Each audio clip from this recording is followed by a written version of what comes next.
जब तू जन्म ले हलवे बिटिया, लगल जैसे भगवान खुद घर आ गइल। सरजा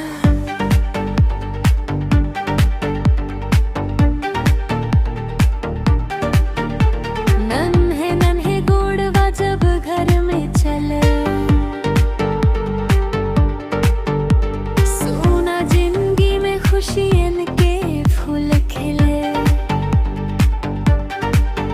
तोहरे हंसी पस थम जाला दुखवा,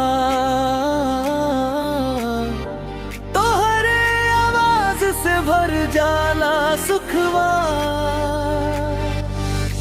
रात में जब तू पापा बोल, थकन सब उड़ जाला हो। दुनिया चाहे छोड़ दे सा, तू उड़ गल दिल में बसल बाड़ू हो। अदवी का तू पापा के जान बारू, सांस से भी ज्यादा खास बारू। तू रखा फिर जिए के मन करे, तू भगवान के आशीर्वाद बारू। अदवी